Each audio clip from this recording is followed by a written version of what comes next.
Hey, what's up, everyone? Thank you for joining me for a retro rant, as I like to call it. I'm trying to revamp the names of what I'm going to call these videos. Not really that important right now, though, but I thank you for joining me for this video discussion today. I'm going to take the time to talk about the PlayStation 5. Now, it's something that everybody else is talking about, so I figured why not throw my 2 cents in, but, you know, what I have to say really isn't anything that astonishing, based upon previous records. If you watch my channel before, you know that I usually try to use previous experience of being a gamer for over 30 years, to sort of follow the trends and patterns and sort of make predictions. And there's a lot of people that they're talking about the PlayStation 5 right now. They're talking about the PlayStation 5, what it's going to do, when it's coming out. And for me, it's a big deal about what it does because you know what it's going to be. I mean, there's not really much else that can be done with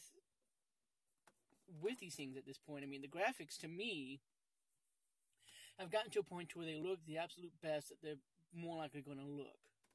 So other than stuff with like different stuff built in, like this is talking about like VR is going to be built in to the silicon level.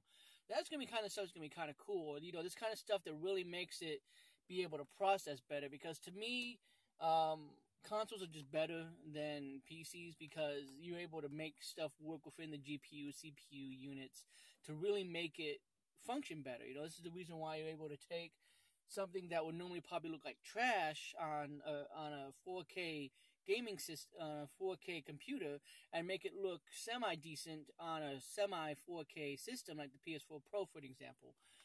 So what do I think about? Enough about that. What do I think about the PlayStation 5? Well, there's a lot of reports that are going to say it's going to come out in 2018, and I don't think that that's true. Now, I'm kind of mixed on this because I do kind of understand Sony's need to want to maybe do something similar to the Switch, come out with another system to compete against it. But really, I think that comes down more to Microsoft, because Microsoft is dead last at this point. I mean, they have nothing really going for them except for backwards compatibility. They have no exclusive content, and their Xbox One X is basically just a rehash of the same system. Now, I understand that there's probably a lot of people that, from their point of view of going, well, the Xbox One X just released, but it's still the Xbox One. You see what I'm saying? And they're still not showing any signs of exclusives. Maybe they're waiting for the next gen.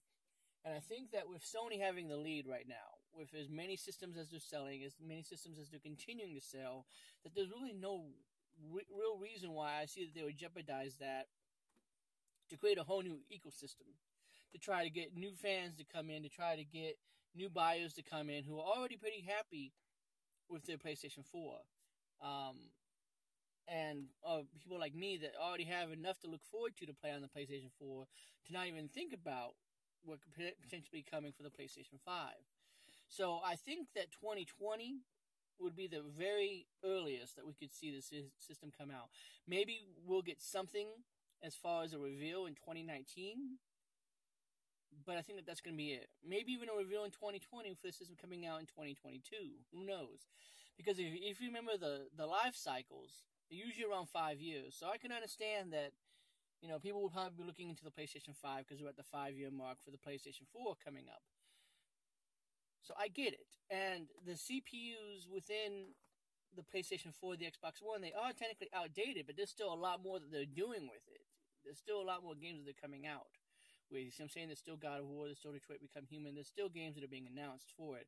I really think that if it was towards the end of the life cycle, we would see something like what we got with the Wii U, where there would just be this low, or even now with the 3DS, I feel like we're at the end of the 3DS's life cycle, because there's maybe like a handful, 4 or 5 games that are still coming out, and that's about it.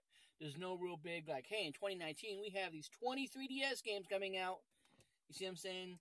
So maybe I'm just oblivious to the games that are coming out, but it still seems like there's still a good handful of PlayStation 4 games that are announced, that they're coming out for. And sure, it's very much likely that we still could see something in 2018. Very much possible. After all, they were talking about the Wii U for 2 years before they ever actually launched it. So it's very much possible that they could show this off in 2018, say, hey, here's an idea, and not actually release the system until 2020. It's very much possible. They did the same thing with the Scorpio, which is now the Xbox One X. They showed it off they talked about it for like 2 or 3 years before they actually showed it off, revealed it, and all that stuff. So it's very much possible that we could see a revision to the PlayStation 4 or even a possible PlayStation 5 at the end of this year. Or by the end of this year. Who really knows? But all I'm getting at is that there's all these talks about these specs, this, that, and the other. I don't believe that these specs are true. They seem very outlandish for a retail and consumer system. Perhaps it's a dev kit. And if that's the case, then yes, 2020 makes a ton of sense. 2020 would be more than enough time for developers to get this dev kit, to play around with it, maybe put some games on it that they already have well established, run them in maybe a higher definition. I'm imagining that the PlayStation 5 is going to be a true 4K, not a checkerboard 4K. That's the reason why I imagine it's probably going to be maybe 10 to 12 teraflops, because I can imagine that that's going to be the kind of thing that's going to be more than enough to run true native 4K and still give them more than enough room to play around with when it comes down to the units available. So there's that. And like I was talking about, if these are developer kits, then that gives developers 2 years to play around with it. More than enough time, because after all, that's what we got with the Switch. There was like a year and a half, 2 years where these developers had the Switch development kit that they were playing around with these games and getting them ready for launch. So I could easily see that happening with the PlayStation 5, that developers already have some of these developer kits, they're playing around with it, and they're going to get these games ready for a huge launch lineup, bigger than what we got with the PlayStation 4, to really get that first year running out the gate. But I still think it's a ways away. I still think it's 2020 at the earliest. Maybe 2019. Because you still have momentum with your PlayStation 4. Even though you're in the harvesting years at this point, we're focusing more on accessories and PlayStation Plus memberships and this, that, and the other. Not really so concerned anymore with selling systems. Your systems are still selling. You're still making a lot of money on the PlayStation 4. And I just don't see why. Because Microsoft has more of a reason.